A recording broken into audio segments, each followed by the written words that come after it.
가방 뒤지고 있어. 이거 뭐야 도대체? 여기서 나왔네. 왜 거짓말하니? 어? 왜 거짓말해? 요 성적은 또 이건 뭐니? 너는 맨날 책상에 앉았으면서 공부하라고 뭐했니? 그냥 공부했어요, 저는. 근데 왜 이 모양이냐 공부가 성적이? 해도 안 되는 거 어떡해요. 노력을 해야지 노력을. 어? 어쩌라고, 뭐가 뭔 상관이에요, 그게. 어? 학원 보내주면 영어학원이고 수학학원이고 요 성적 이거 뭐야 도대체가? 전 제 나름대로 공부를 했을 뿐이에요. 아우 엄마. 정말 걱정된다. 진우로 생각해야 진우. 진우 뭐? 진우는 성적도 공부도 잘하고 벌써 미래도 다 생각해놨어. 넌 걔는 미래가 걔고 꿈이 나는 뭐니? 나지. 엄마 왜 자꾸 꿈이 뭐야, 너 하세요? 짜증나게. 꿈 없어요. 여태 꿈도 안 되게 뭐더니? 그것도 방은 이건 뭐야? 방에 뭐가 어때서 그래요? 아침에 치우고 가고 민재 갔다 엄마는 먹고도 저- 너무 속상한 먹고 나머지 그래야지. 맘에도 진짜 없는 말을 하고 엄마. 맙니다. 정말 너 징그럽다 징그러 이놈아. 아, 나가세요. 엄마랑 말이 안 통해. 또 한 번의 말다툼. 정말. 사실 하루가 멀다 하고 몇 번씩이나 벌어집니다. 아, 진짜 너무 답답해요, 지금. 엄마 이야기도 하기 싫어요, 진짜. 말이 안 통해요. 맨날 공부해, 학원에, 내가 좋아하는 거, 또 내가 하고 싶은 거 하나도 몰라주면서 말이야. 아, 진짜. 친구들이랑 비교만 하고. 당연히 나도 잘하고 싶죠. 근데 엄마가 너무 지나치게 간섭하면 갑자기 다 싫어져요. 공부해서 좋은 데 가는 거, 저도 중요한 거 아는데 무조건 강요하는 게 싫어요. 정말 너무 답답하고. 엄마와 대화가 되지 않아서 답답하다는 민재와 속상한 마음에 방에 들어가 조용히 생각에 잠긴 민재 엄마. 둘 사이엔 정말 넘을 수 없는 벽이 있는 걸까요? 정말 속상해요. 옆집 엄마나 친구 엄마들 이야기를 들어보면 아이를 더 기죽이게 되고 아이에게 좀 짜증을 내요. 사실은 우리도 교회를 다니고 있지만 아이를 어떤 방법으로 교육시켜야 될지 정말 힘들고 세상 것보다 하나님 말씀으로 아이를 키우고 싶은데 어떻게 하면 아이와 대화하는 방법을 몰라서 아이의 꿈과 비전을 부모가 이끌어줘야 되는데 정말 하나님을 닮아가는 귀한 아이가 되고 싶은데 그게 잘 안 되네요. 답답하죠 정말. 벽을 느끼는 건 민재 아빠도 마찬가지입니다. 평상시에 그 애들을 잘 보지도 못하고 이 일 저 일로 해서 잘 얘기를 나눌 시간이 별로 없는데 어찌다 애들을 한번 볼 때 이 얘기가 별로 없는 것 같아요. 저는 회사 일로 바쁘고 아이는 공부다 학원이다 또 친구 만난다 또 농구하러 나가고 없다 그래서 볼 시간이 별로 없어서 이게 대화가 단절된 것 같습니다. 딱히 사실 어떻게 무슨 말을 해야 될지도 모르겠고 또 사실 저도 이 일 저 일 핑계대고 아내한테 미루고 믿고 그러는 게 많죠. 어떤 충분한 대화를 통해서 이 아이들을 좀 이렇게 이끌어야 되는데 그렇게 못한 것 같아서 상당히 좀 마음이 아픕니다. 하루에도 수십 개씩 올라오는 부모님이 싫다는 글들, 쏟아지는 소식들, 대화도 해보고 방법도 생각해보지만 뾰족한 해결책이 없어서 고민하는 민재와 민재의 부모님. 바로 우리와 우리 자녀의 이야기는 아닌가요? 과연 우리의 자녀들은 괜찮은 걸까요? 누구 집 얘기일까요?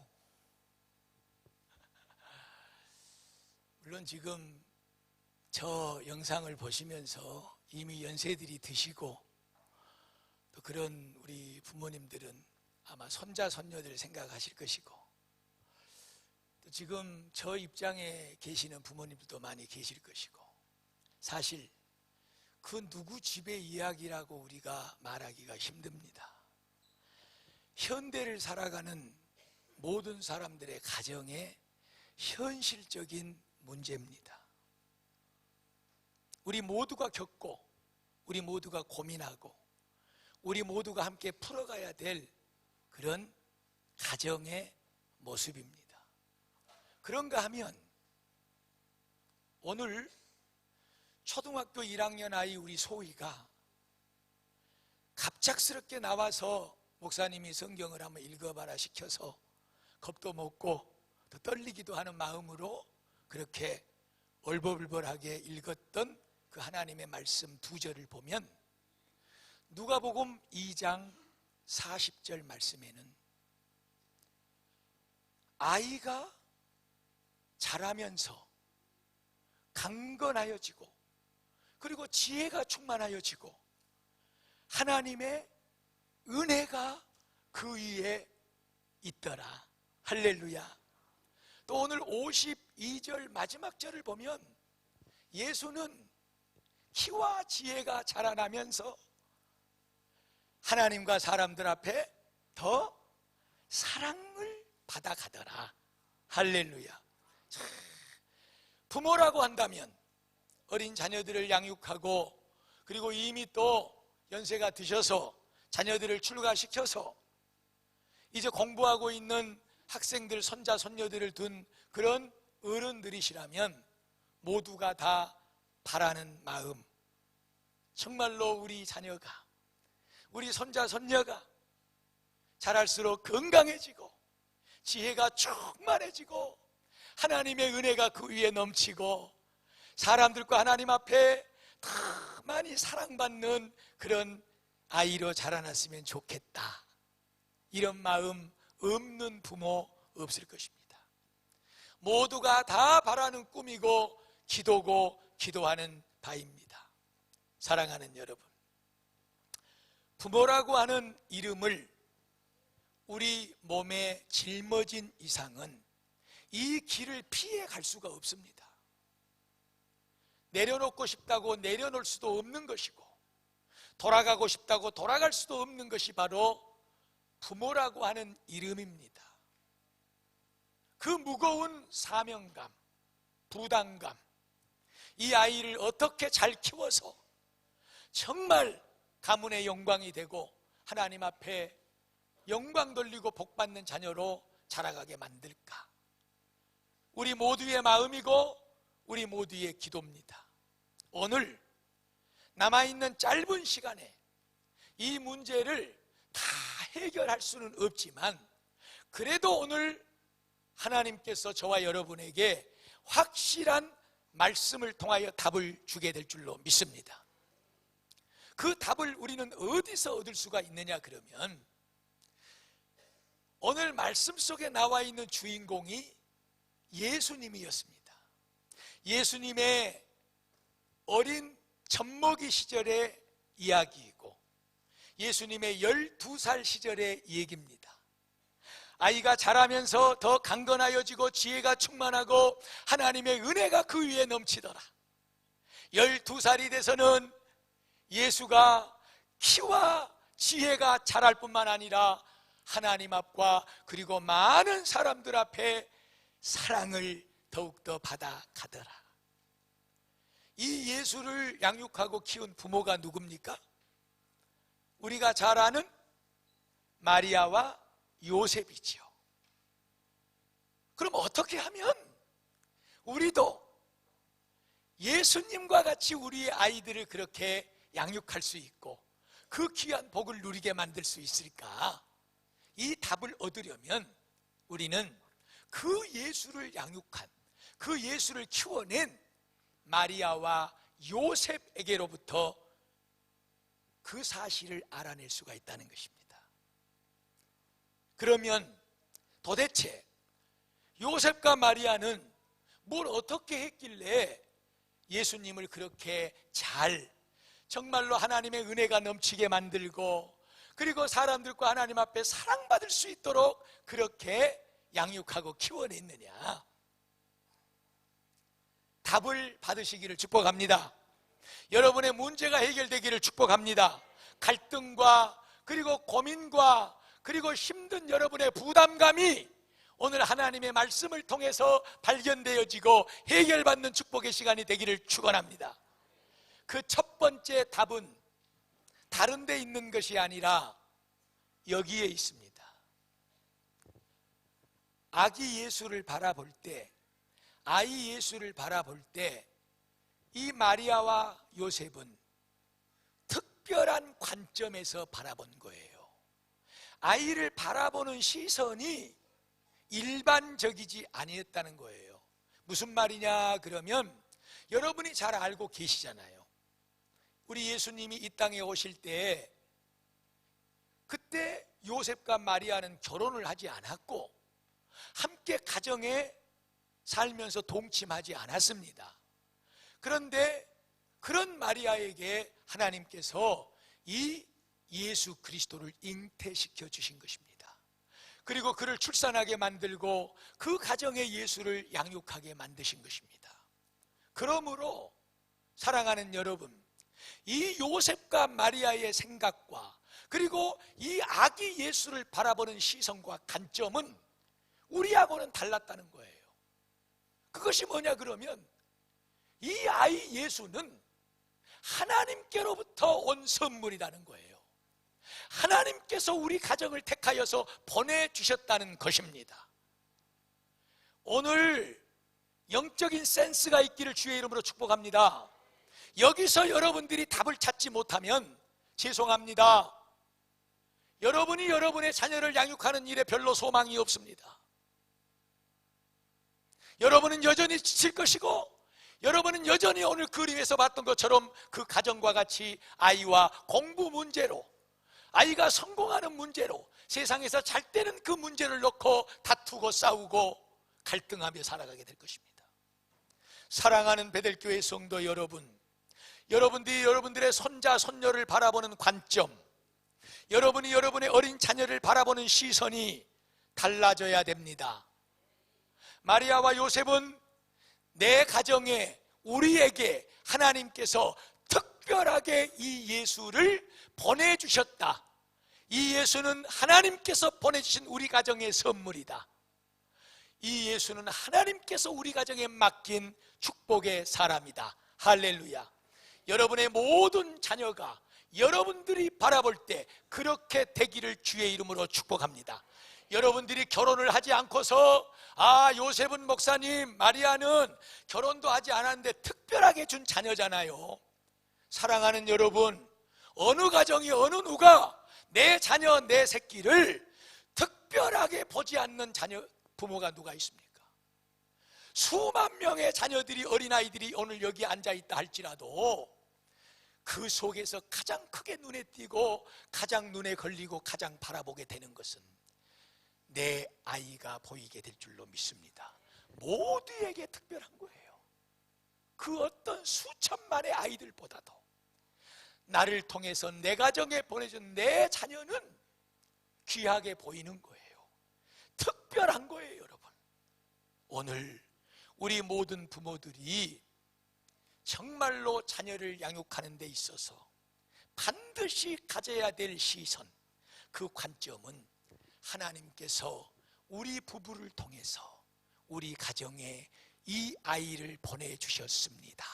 할렐루야. 막연하게 우리 결혼했으니까, 그래서 우리가 이 아이를 낳았으니까 이 아이는 내 아이고 우리 아이고, 이런 일반적인 개념의 시선을 이제는 닫아야 돼요. 누가 됐든지 어떤 아이가 됐든지 죄송합니다. 몸이 불편해서 질병을 가지고 불편한 가운데 장애를 안고 이 세상에 태어났더라도 그 아이는 하나님께서 그 가정에 특별하게 보내준 귀한 생명인 줄로 믿습니다.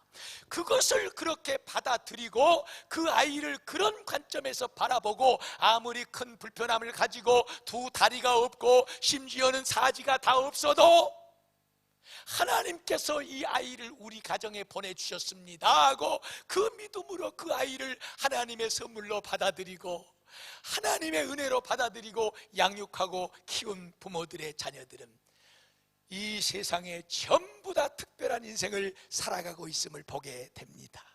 할렐루야. 꼭 이 마음을 가지십시오.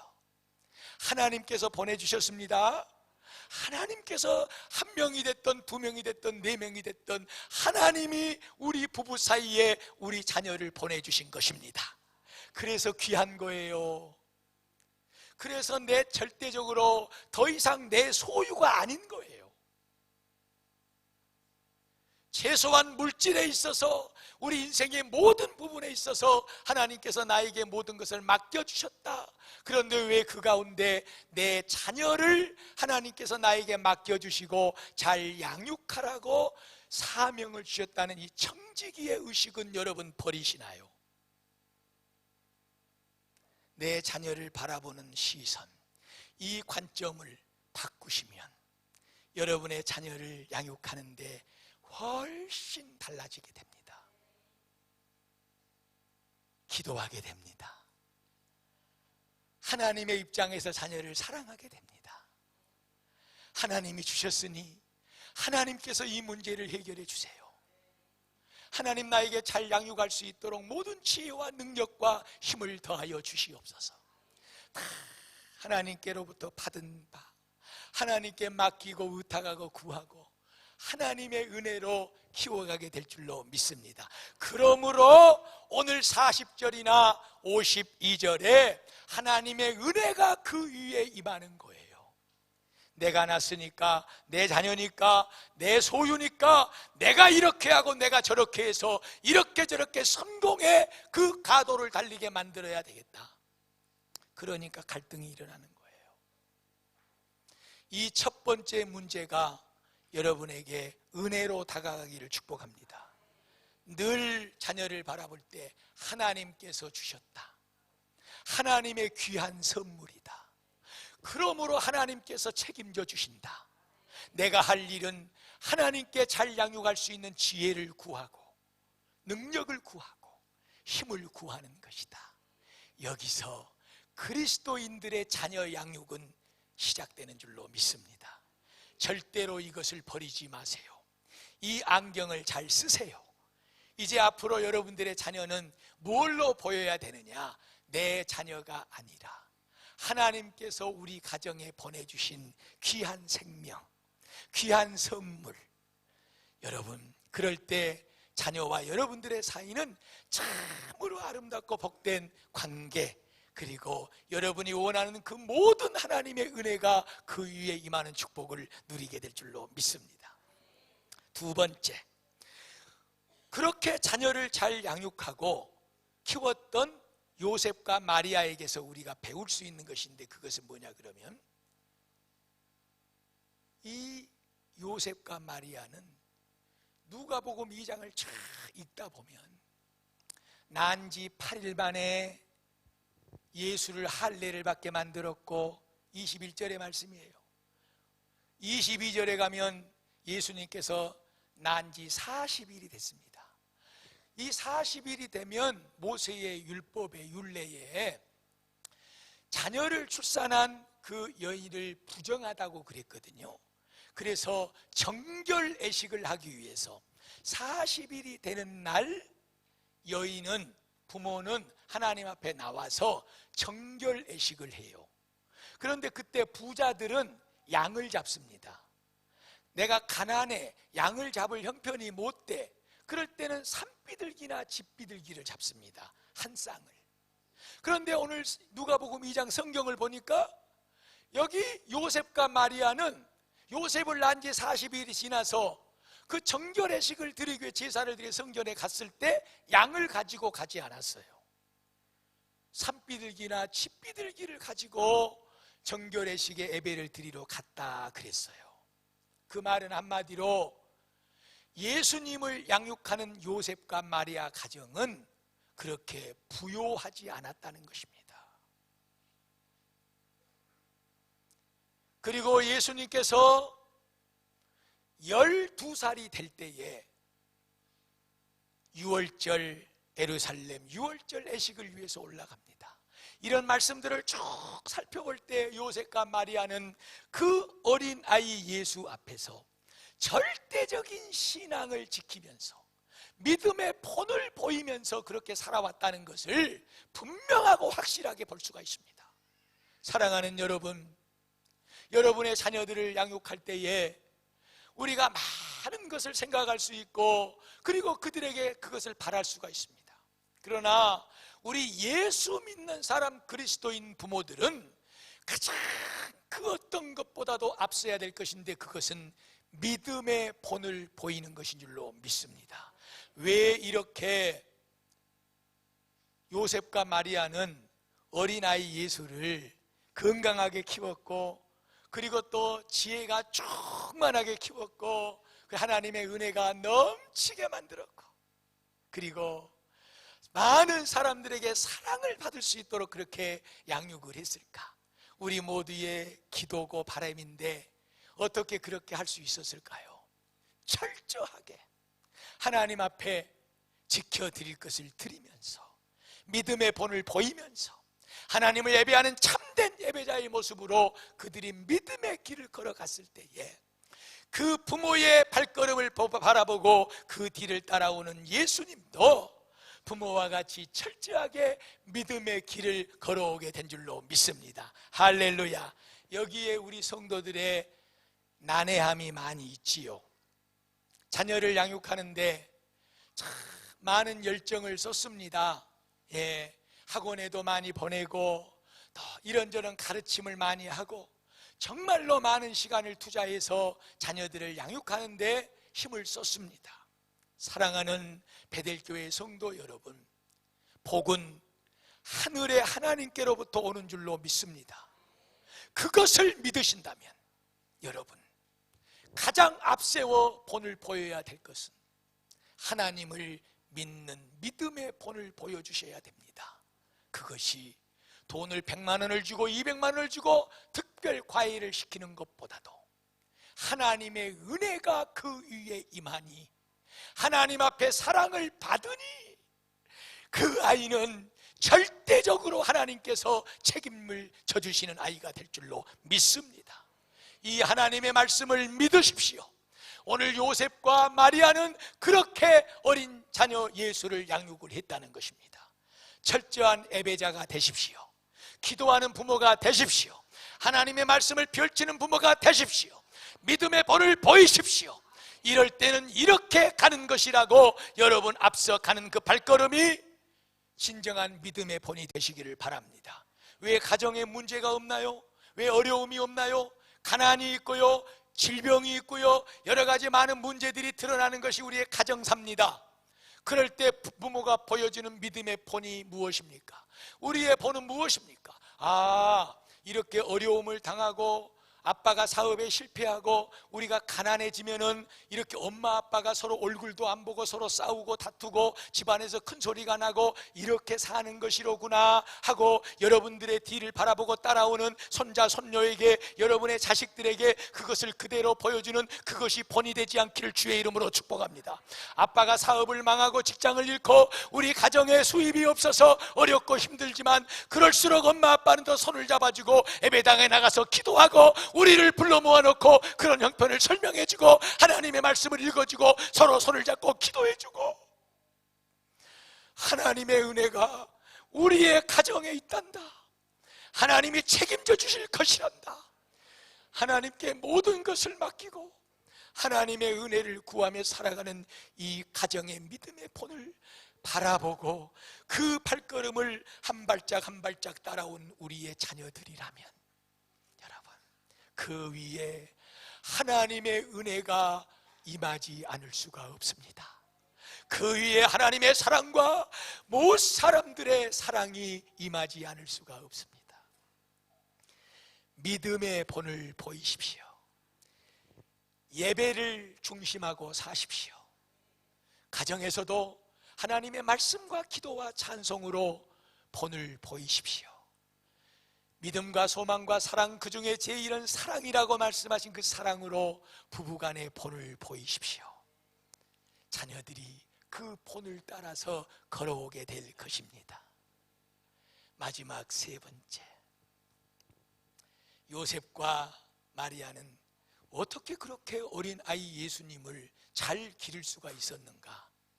그것은 바로 철저하게 예수를 동일한 말씀 같습니다마는 믿음으로 세워놨다 그 말이에요. 어디서 그 증거를 발견하냐 그러면 예수님이 12살이 되어가지고 이제 처음으로 엄마 아빠하고 같이 1년에 한 차례씩 큰 명절 유월절을 맞이해서 예루살렘을 올라갔습니다. 그래서 예루살렘 절기를 지키고 이제 다시 나사렛 고향으로 내려가야 되는데, 세상에 이 부모가 당연히 12살 된 예수가 우리 동네 사람들, 식구들, 무리들과 같이 있는 줄을 하루길을 내려가 버렸어요. 하루길.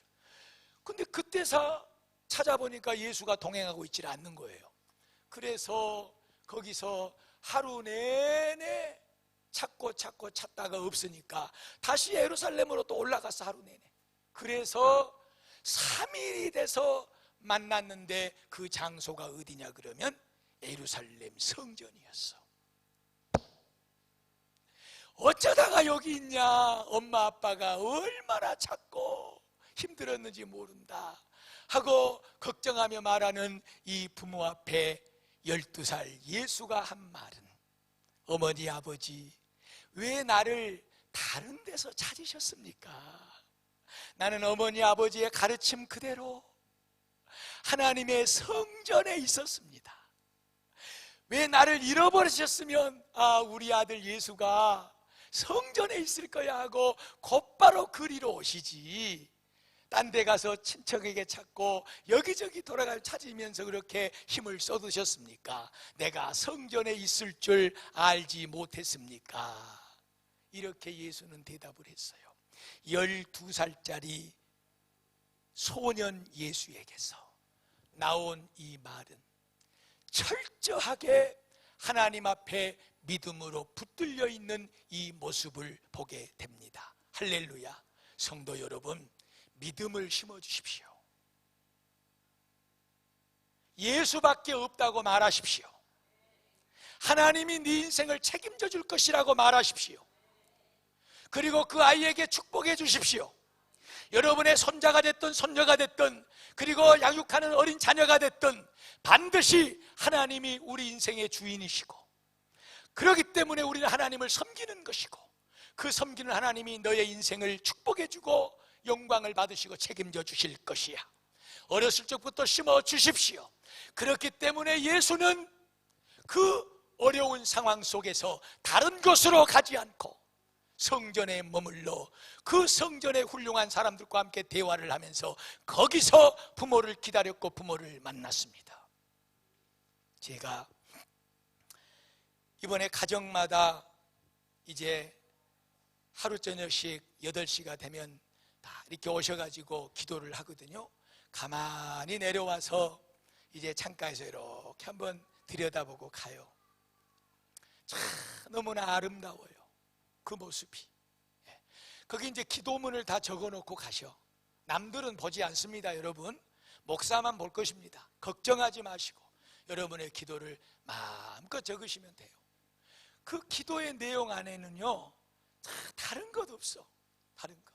우리 가정이 행복했으면 좋겠어요. 모두가 건강했으면 좋겠어요. 아이들의 기도입니다. 그런데 부모의 기도는 뭔 줄 아세요? 한결같이 우리 아이들이 하나님 잘 섬기고 믿음으로 잘 자라서 하나님 앞에 크게 쓰임받는 복된 아이들이 되기를 원합니다. 요약하자면 딱 그 한마디요. 부모의 기도는 왜 안 그러겠습니까? 맞습니다, 여러분. 여러분의 기도를 하나님이 들어주실 것입니다. 그러나 중요한 것은 여러분의 그 기도를, 간절한 바람을 여러분의 마음에만 담아두고 밖으로 표현하는데, 그리고 아이들을 그렇게 자라갈 수 있도록 만드는데 여러분들의 입술과 삶을 아끼지 않기를 주의 이름으로 축복합니다. 하나님 앞에 홀로 서서 하나님과 독대를 하면서 하나님 내 아이 이렇게 해주세요 기도하는 것도 큰일이고 그것도 귀한 일이지만, 날마다 가정에서 여러분 아이들에게 본을 보이십시오. 그리고 믿음을 심어 주십시오. 믿음을 심어주는 거 목사님 어떻게 하면 돼요? 다른 것 없어요. 여러분, 가르칠 것도 없어요. 부모가 먼저 하나님의 말씀을 펼치면 돼요. 그리고 그 말씀을 읽고 기도하면 돼요. 그것을 바라보는 자녀가 믿음이 심어져요. 그리고 여러분 늘 축복하세요. 나는 하나님의 귀한 선물이야. 하나님께서 우리 가정에 보내준 이 세상의 최고의 선물이야. 그래서 엄마 아빠는 너를 사랑해. 하나님께서 네 인생을 책임져 주고 축복해 주실 거야. 할렐루야. 한번 따라서 합시다. 하나님께서 우리 가정에 보내준 최고의 선물이야. 하나님께서 네 인생을 책임져 주실 거야. 자, 자녀가 없는 분들은 자녀를 바라보고 말하고, 자녀가 옆에 있는 분들은 그 자녀의 손을 잡고 그대로 말하세요. 너는 하나님께서 시작.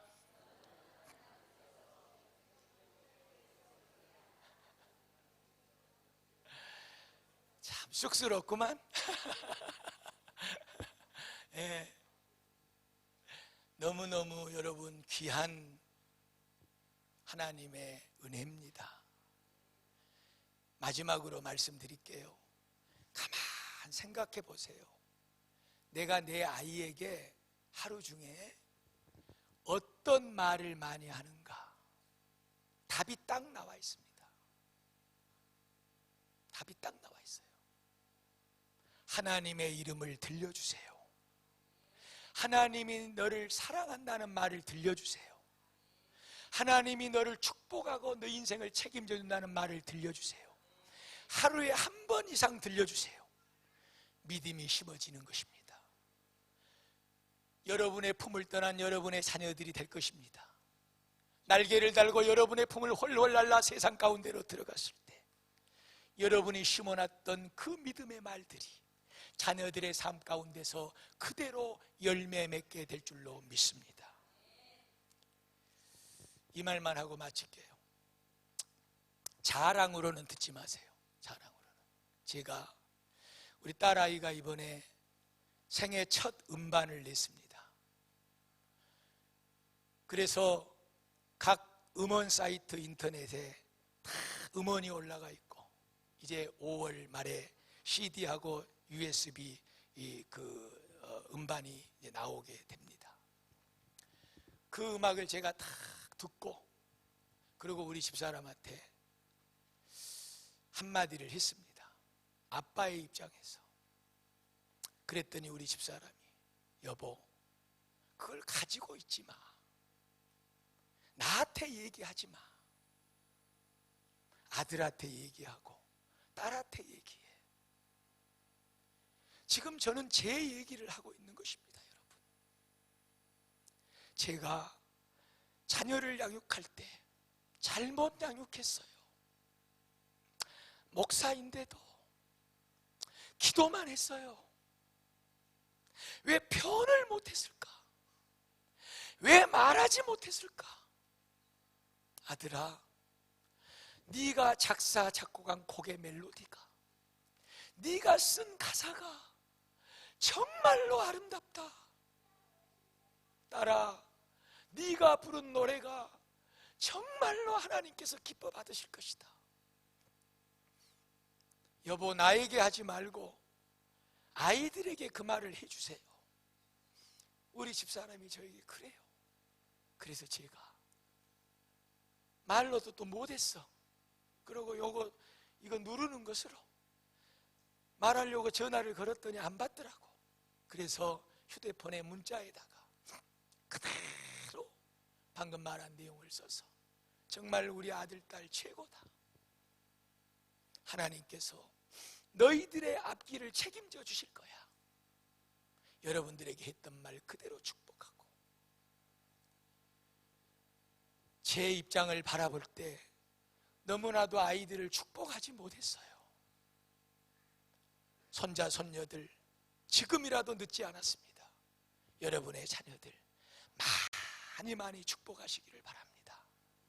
너는 하나님께서 우리 가정에 보내준 최고의 선물이야. 하나님께서 너를 축복하시고 네 인생을 책임져 주실 거야. 요셉과 마리아는 예수에게 이런 믿음을 심어줬어요. 믿음의 말을 많이 한 거예요. 늘 믿음의 말을 함으로 믿음이 심어졌기에 예수 그리스도는 그렇게 그의 인생의 어려운 고비에서 하나님의 성전에서 모든 문제를 풀어낸 줄로 믿습니다. 말씀을 마칩니다. 여러분, 우리는 모두가 다 우리 자녀들이 잘 되기를 바랍니다.